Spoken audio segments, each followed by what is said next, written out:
Good morning વિદ્યાર્થીઓ. આપણે જે ગયા લેક્ચરમાં અભ્યાસ કર્યો હતો એમાં હવે આપણે આગળ વધીશું. તો સમજો, આપણે ગયા લેક્ચરમાં એસએસની અંદર જે વન સંરક્ષણ અંગેના ઉપાયો છે ત્યાં સુધી ભણેલા છીએ. બરાબર છે? વન્યજીવ વિનાશના કારણો અને તેના સંરક્ષણ અંગેના ઉપાયો. હવે આપણે વન્યજીવ સંરક્ષણ યોજના, બરાબર છે,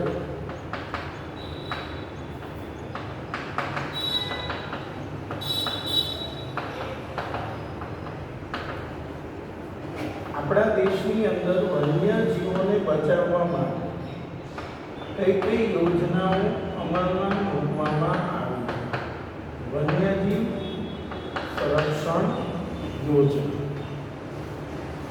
તો ભારતમાં વન્યજીવોના સંરક્ષણ માટે કેટલીક ખાસ યોજનાઓ અમલમાં મૂકવામાં આવી છે. આ યોજનાઓ અંતર્ગત સંકટમાં આવી પડેલી પ્રજાતિઓને નજીકના ભવિષ્યમાં લુપ્ત થવાનો ભય હોય તેવી પ્રજાતિઓના સંરક્ષણ માટે ખાસ યોજનાઓ શરૂ કરવામાં આવી છે. એમાંની કેટલીક મહત્વની યોજનાઓનો આપણે ટૂંકો પરિચય મેળવીએ. તો પહેલું છે વાઘ પરિયોજના. હવે યાદ રાખો કે એક સમયે આપણા દેશની અંદર વાઘ પુષ્કળ જોવા મળતા, બરાબર છે, પણ જે લોકોએ આડેધડ પ્રાણીઓના શિકાર કર્યા, જંગલોનો નાશ થયો, પરિણામે વાઘ છે એની ઘણી બધી સંખ્યામાં ઘટાડો થયો. તો જો એક અંદાજ મુજબ 20મી સદીની શરૂઆતમાં ભારતના જંગલોમાં 40,000 કરતાં પણ વધારે વાઘ હતા. 20મી સદીની શરૂઆતમાં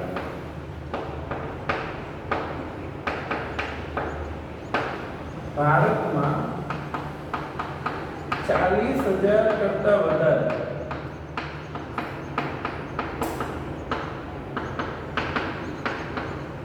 વાઘ હતા. બરાબર છે.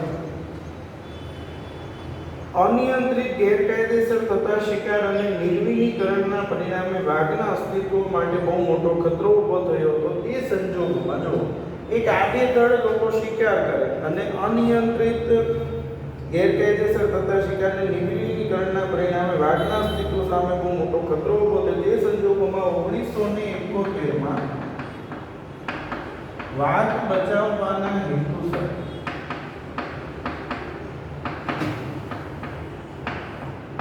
વાઘ પરિયોજના શરૂ થઈ. જે મુજબ વાઘના કુદરતી આવાસોને સુરક્ષિત રાખવા અને તેનું પર્યાવરણીય સંતુલન, વાઘના જે કુદરતી આવાસો જે જંગલો છે એને સુરક્ષિત રાખવા અને પર્યાવરણનું જતન કરવા, સંતુલન જાળવવા રાષ્ટ્રીય સ્તરેથી શ્રેણીબદ્ધ પગલાં દેશની સરકાર દ્વારા ઘણા બધા પગલાં ભરવામાં આવે. અત્યારે દેશમાં 44 જેટલા ક્ષેત્રોમાં આ યોજના કાર્યરત છે. વાઘ પરિયોજના 44 જેટલા ક્ષેત્રોમાં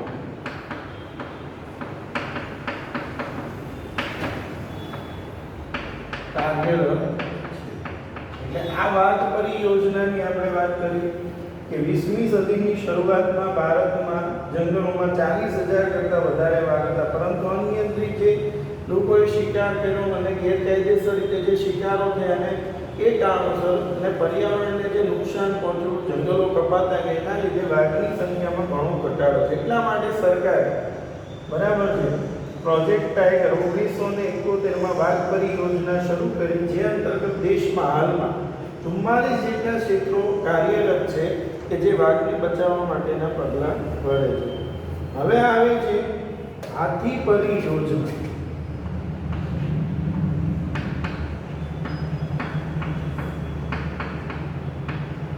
તો આપણા દેશની અંદર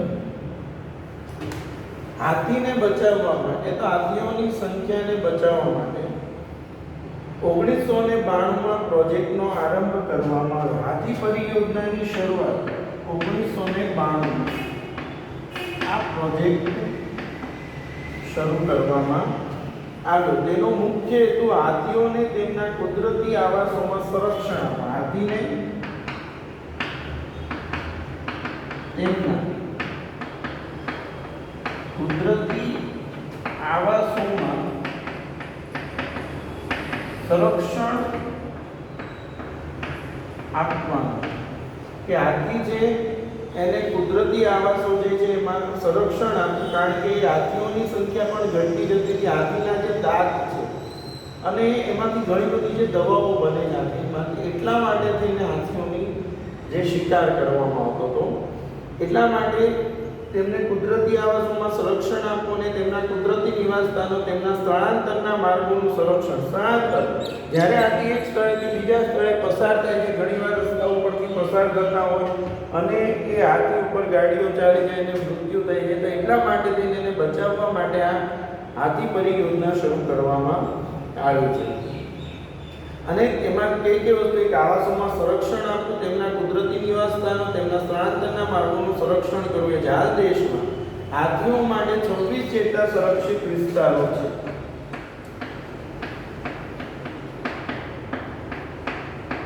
26 જેટલા સંરક્ષિત વિસ્તારો છે. આ યોજનાના અમલીકરણ બાદ જંગલોમાં હાથીઓની સંખ્યામાં વધારો થયો છે. આ ઉપરાંત આ યોજના પાલતુ હાથીઓના પાલન પોષણ માટે પણ કામગીરી કરે છે અને પાલતુ હાથીઓના પાલન પોષણ માટે પણ કામગીરી બજાવે છે. હાથી પરિયોજના બાદ ત્યારબાદ જે ત્રીજી છે ગેંડા પરિયોજના. તો ગેંડા પરિયોજનાની વાત કરીએ તો એક શીંગી ગેંડો, જે ભારતનો એક વિશિષ્ટ પ્રાણી છે, આ એક શીંગી ગેંડાને બચાવવા માટે છે, બરાબર છે. આ પરિયોજના એક શીંગી ગેંડો ભારતીય ગેંડાના સંરક્ષણ માટે બનાવવામાં આવી છે. ભારતમાં મોટા ભાગના ગેંડા અસમ રાજ્યમાં જોવા મળે છે. તો ગેંડા પરિયોજના કોના માટે છે? ભારતના જંગલનું વિશિષ્ટ પ્રાણી એક શીંગી ગેંડો, વન હોર્ન રાઇનો, એને બચાવવા માટે થઈને આ યોજના શરૂ કરવામાં. અને ભારતમાં મોટા ભાગના ગેંડા ક્યાં જોવા મળે છે? અસમ રાજ્યમાં જોવા મળે છે. આ ઉપરાંત પશ્ચિમ બંગાળના સુંદરવનમાં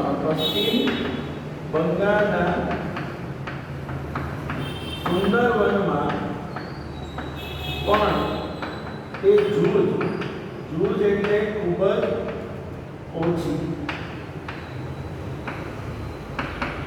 સંખ્યામાં મળી રહે છે. ભારત રાઇનો વિઝન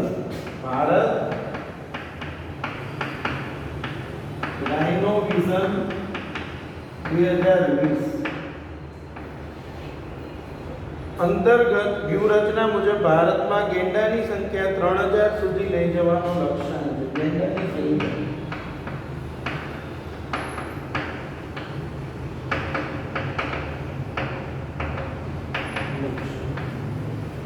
આ થઈ ગેંડા પરિયોજના, બરાબર છે. ત્યારબાદ ઘડિયાળ પરિયોજના.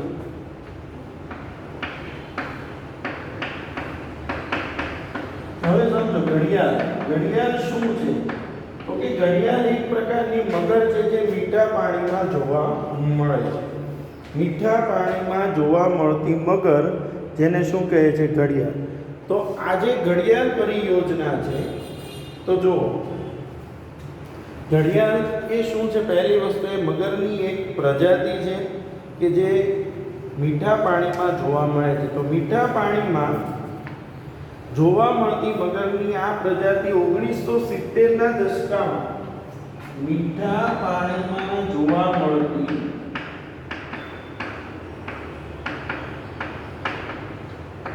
આ પ્રજાતિ 1970માં લુપ્ત થવાના આરે હતી. લુપ્ત થાય એમ હતી. ત્યારે ભારત સરકારે સમયસરના પગલાં લઈ આ પરિયોજના શરૂ કરી. ત્યારે ભારત સરકારે યોગ્ય પગલાં લીધા અને આ યોજના શરૂ કરી, જે અંતર્ગત આ મગરની પ્રજાતિને બચાવવામાં આવી. બરાબર છે. એટલે જો પહેલા વાઘ પરિયોજના, પછી હાથી પરિયોજના, ગેંડા પરિયોજના, ઘડિયાળ પરિયોજના, બરાબર.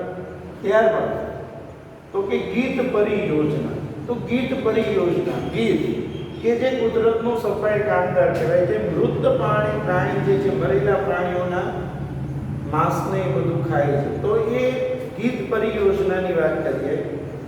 ગીધ એ કુદરતનો સફાઈ કામદાર તે મૃત ઢોરનું માંસ ખાય છે. મૃત ઢોર, મરેલા ઢોરનું માંસ ખાય છે. ભારતમાં ગીધની કુલ 9 પ્રજાતિઓ, જો યાદ રાખજો, ગીધની કુલ કેટલી પ્રજાતિઓ? 9 પ્રજાતિઓ જોવા મળે છે.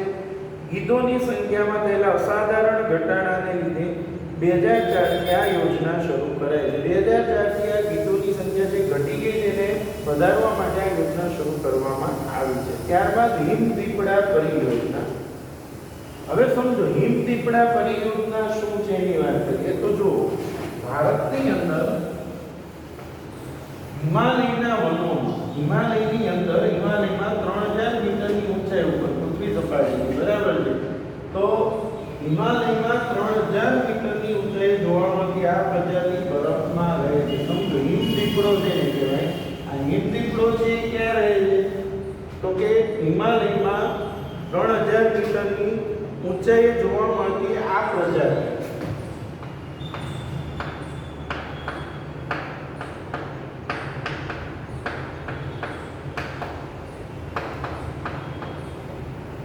તો 3000 મીટરની ઊંચાઈએ જોવા મળતી આ પ્રજાતિ બરફમાં રહે છે. સ્થાનિક લોકોમાં હિમદીપડા બાબતે જાણકારી વધે, લોકોને હિમદીપડાની ખબર પડે અને તેના સંરક્ષણ માટે લોકો જાગૃત થાય તે હેતુથી 2000માં આ યોજના શરૂ કરાઈ. જો હિમાલયમાં 3000 મીટરની ઊંચાઈ જે આ હિમદીપડો જોવા મળે છે, આ પ્રજાતિ બરફમાં રહે છે. શેમાં રહે છે આ પ્રજાતિ? બરફમાં, બરાબર. સ્થાનિક લોકોમાં હિમદીપડા બાબતે જાણકારી વધે અને તેના સંરક્ષણ માટે લોકો જાગૃત થાય. લોકોમાંની જાણકારી વધે અને લોકો એને બચાવવા માટે જાગૃત થાય તે સુધી 2000માં, વર્ષ 2000 આ યોજના શરૂ કરવામાં આવી છે, બરાબર. આ ઉપરાંત કાશ્મીરી અંગુલ પરિયોજના, લાલપાંડા પરિયોજના, મણિપુરમાં જોવા મળતી વિશિષ્ટ હરણની પ્રજાતિ માટે મણિપુર થામિલ પરિયોજના, ગંગા બ્રહ્મપુત્ર નદીમાં જોવા મળતી ગંગા ડોલ્ફિન પરિયોજના પણ કાર્યરત છે. હવે આપણે 3 ટોપિક શીખવાના છે. એક અભયારણ્ય, બીજું રાષ્ટ્રીય ઉદ્યાનો અને ત્રીજું જૈવ આરક્ષિત ક્ષેત્ર. અભયારણ્ય, રાષ્ટ્રીય ઉદ્યાન અને જૈવ આરક્ષિત ક્ષેત્રો. પહેલી વસ્તુ અભયારણ્યની વાત કરીએ તો સમજો, જો પહેલી વસ્તુ આ ખાસ સમજો કે અભયારણ્ય હોય, રાષ્ટ્રીય ઉદ્યાન હોય કે જૈવ આરક્ષિત ક્ષેત્ર, ત્રણેયનો મુખ્ય ઉદ્દેશ એક જ છે કે પ્રાણીઓ જે છે એને કુદરતી આવાસો પૂરા પાડવા અને એમનું રક્ષણ કરવું. આ પ્રાણીઓના કુદરતી આવાસોના રક્ષણ માટે જ આ અભયારણ્ય, રાષ્ટ્રીય ઉદ્યાનો અને જૈવ આરક્ષિત ક્ષેત્રો બનાવવામાં આવ્યા છે, બરાબર. હવેનો આપણે પરિચય મેળવીએ છીએ. તેમાં પહેલું અભયારણ્ય. તો અભયારણ્યની વાત કરીએ તો ચોક્કસ મર્યાદામાં માનવ પ્રવૃત્તિઓને અનુમતિ. સમજો તમે અભયારણ્યની અંદર માણસ છે એ હરીફરી શકે છે, ચોક્કસ મર્યાદાની અંદર માનવ પ્રવૃત્તિને એમાં અનુમતિ આપવામાં આવે છે. બીજું, સત્તાધિકારો પાસેથી અનુમતિ મેળવ્યા બાદ પાલતુ પ્રાણીઓને ચરાવવાની પણ છૂટ મેળવી શકે. એટલે જો પહેલું, અભયારણ્યની અંદર ચોક્કસ મર્યાદામાં માણસ હરીફરી શકે છે. બીજું, સત્તાધીશો એટલે કે સરકારના જે અધિકારીઓ છે એની મંજૂરી મેળવીને તમે ત્યાં પાલતુ પ્રાણીઓને ચરાવી પણ શકો છો. વન્યજીવ અભયારણ્યની સ્થાપના કોઈ એક વિશેષ પ્રજાતિ, કોઈ એક ચોક્કસ પ્રાણી માટે, બરાબર છે. અભયારણ્ય હોય કોઈ એક ચોક્કસ પ્રજાતિના પ્રાણી માટે, એટલે જેમ કે સિંહ માટેનું છે કે વાઘ માટેનું છે, તો એ સ્પેશિયલી એક જ પ્રાણી માટેનું હોય.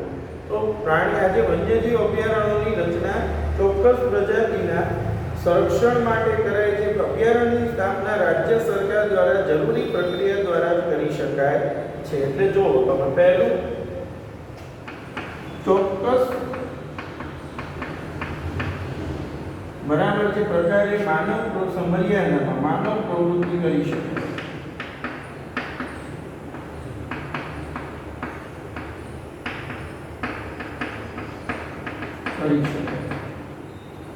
બીજું સત્તાધિકારી પાસેથી અનુમતિ મેળવી પાલતુ પ્રાણીઓને પસરવાની છૂટ મળે. પાલતુ પશુઓને ચરાવવાની છૂટ મળે. ત્રીજું વન્યજીવ અભયારણ્યની સ્થાપના કોઈ એક વિશેષ પ્રજાતિના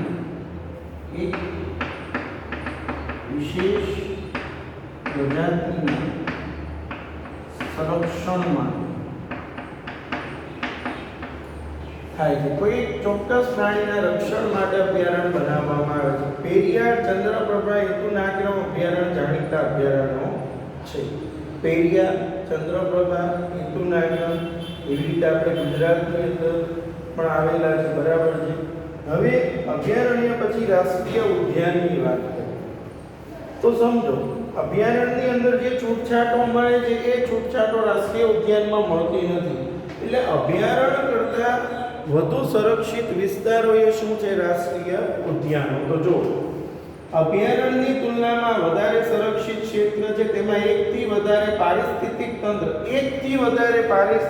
તંત્ર હોય છે. એટલે કે પ્રાણીઓનું રક્ષણ કરવું, વૃક્ષાનું વાવેતર કરવું, વૃક્ષોને બચાવવા, જમીન છે એને જમીનનું ધોવાણ અટકાવવા, ઘણા બધા ઉદ્દેશો. એક કરતાં વધુ પારિસ્થિતિક તંત્ર માટે રાષ્ટ્રીય ઉદ્યાનો બને છે. એટલે રાષ્ટ્રીય ઉદ્યાન એ વધુ સંરક્ષિત વિસ્તાર છે. બીજું એકથી વધુ પારિસ્થિતિક તંત્ર એમાં સમાવિષ્ટ હોય છે. પાલતુ પશુઓને ચરાવવા ઉપર સંપૂર્ણ પ્રતિબંધ. ત્યાં કોઈ પ્રાણીઓને ચરાવી શકાતા નથી. અભયારણ્યની જેમ કે કોઈ એક વિશેષ પ્રજાતિ પર કેન્દ્રિત હોતું નથી. મેં કીધું એમ કે ભાઈ એક વિશેષ પ્રજાતિ માટે હોતું નથી. અને આની સ્થાપના આપણે જોયું રાજ્ય સરકાર, અભયારણ્યની સ્થાપના રાજ્ય સરકાર દ્વારા થાય. તો રાષ્ટ્રીય ઉદ્યાનની સ્થાપના રાજ્ય અને કેન્દ્ર સરકારના સહયોગથી, બંને મળીને રાજ્ય અને કેન્દ્ર સરકારના સહયોગથી શરૂ કરવામાં આવે છે.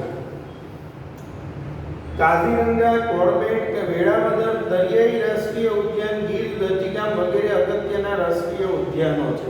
કાઝીરંગા, કોર્બેટ, વેળાવદર દરિયાઈ રાષ્ટ્રીય ઉદ્યાન, ગીર અને દચીગામ વગેરે અગત્યના રાષ્ટ્રીય ઉદ્યાનો છે. ત્યારબાદ જૈવ આરક્ષિત ક્ષેત્ર. તો તેની રચના જૈવ આરક્ષિત ક્ષેત્ર એક આંતરરાષ્ટ્રીય માપદંડ પ્રમાણે બને છે. તેની રચના આંતરરાષ્ટ્રીય માપદંડો અનુસાર કરે છે. જે તે ક્ષેત્રની પ્રાકૃતિક અને સાંસ્કૃતિક વિસ્તાર. જો જૈવ આરક્ષિત ક્ષેત્ર એક બહુ વિશાળ વિસ્તાર છે. તેનો ઉદ્દેશ શું છે? તો જે તે વિસ્તારની પ્રાકૃતિક અને સાંસ્કૃતિક, એટલે ત્યાં વનસ્પતિ પશુઓને તો બચાવવાના જ છે, પણ જે તે વિસ્તારની જે સંસ્કૃતિ છે, એટલે પ્રાકૃતિક અને સાંસ્કૃતિક બાબતો છે, એ બંનેનું રક્ષણ કરવાનો હેતુ રહેલો છે. તે ક્ષેત્રમાં થતી બધી વનસ્પતિ, જીવજંતુ અને જમીન ઉપરાંત ત્યાં વસતા માનવ સમુદાયોની જીવનશૈલીનું પણ સંરક્ષણ કરાય. ત્યાં બધી જ વનસ્પતિ, જીવજંતુ, જમીન ઉપરાંત ત્યાં વસતા માનવ સમુદાયોની જીવનશૈલીનું પણ સંરક્ષણ કરાય છે. ત્યાં જૈવ વૈવિધ્ય બાબતે સંશોધન અને પ્રશિક્ષણ માટેની ખાસ જૈવ વૈવિધ્ય બાબતે કે જે ત્યાંની જે વિવિધતા છે પશુ પક્ષીઓની, એને બચાવવા માટે સંશોધન અને પ્રશિક્ષણ માટેની ખાસ સવલતો ઊભી કરાય છે.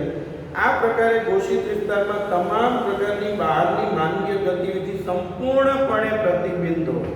ત્યાં માનવીય ગતિવિધિ સંપૂર્ણપણે પ્રતિબંધ હોય છે, પ્રતિબિંબિત હોય છે. ત્યાં માણસની કોઈ પ્રવૃત્તિ થઈ શકતી નથી. આ ક્ષેત્રનો વિસ્તાર 5000 ચોરસ કિલોમીટર કરતાં વધુ હોય. એક તો આંતરરાષ્ટ્રીય માપદંડ અનુસાર એની સ્થાપના અને એનો જે વિસ્તાર છે એ 5000 ચોરસ કિમી જેટલું. નીલગિરી, મન્નારની ખાડી, ગ્રેટ નિકોબાર, સુંદરવન, પંચમઢી વગેરે દેશના મહત્વના જીવ આરક્ષિત ક્ષેત્રો ગણાય છે. ગુજરાતમાં કચ્છના રણની વિશિષ્ટ પરિસ્થિતિક સંરક્ષણ હેતુસર કચ્છના રણની જે વિશિષ્ટતા છે એને ધ્યાનમાં રાખીને 2008ની સાલમાં તેને જૈવ આરક્ષિત ક્ષેત્ર ઘોષિત કરાયો છે. 2008માં કચ્છનું રણ જૈવ આરક્ષિત આપણે વાત કરી અભયારણ્ય, રાષ્ટ્રીય ઉદ્યાનો અને જૈવ આરક્ષિત ક્ષેત્રો. ગુજરાતમાં કયું છે? કચ્છનું રણ. બરાબર છે. હવે આટલું જાણવું ગમશે. આવે છે વિકાસની પ્રક્રિયા અનિવાર્ય છે. હવે જે મુદ્દો છે એમાં શું સમજે તમને કીધું કે જો વિકાસની પ્રક્રિયા જરૂરી છે, દેશની પ્રગતિ માટે વિકાસ જરૂરી છે, પણ કોઈ પશુ પક્ષીઓ હોય કે કોઈ પ્રાણીઓ હોય એને નુકસાન પહોંચાડીને વિકાસ કરી શકાય નહીં. કારણ કે જે આહાર શૃંખલા જે આપણે જાણીએ છીએ પોષણ કડી, જો પોષણ કડીમાં વિક્ષેપ પડશે તો સમગ્ર જીવસૃષ્ટિ છે તેના માટે મોટું સંકટ ઊભું થશે. એટલે પ્રાણીઓ છે, વનસ્પતિ છે, દરેકને બચાવવું એ આપણી દરેકની પવિત્ર ફરજ બને છે. બરાબર છે. હવે આજે આપણે બધી યોજનાઓ જોઈ અને ખાસ અભયારણ્ય, રાષ્ટ્રીય ઉદ્યાન અને જૈવ આરક્ષિત ક્ષેત્રો તમે બધા વિડીયો છે 2 થી 3 વખત વાંચો, સાંભળશો તો તમને સરળતાથી આ ચેપ્ટર આવડી જશે. આવતા લેક્ચરમાં આપણે આગળ જે હવે નવો પાઠ શરૂ કરવાનો છે ઇતિહાસ અથવા તો અર્થશાસ્ત્ર એ આપણે શરૂ કરીશું. બરાબર છે. Thank you.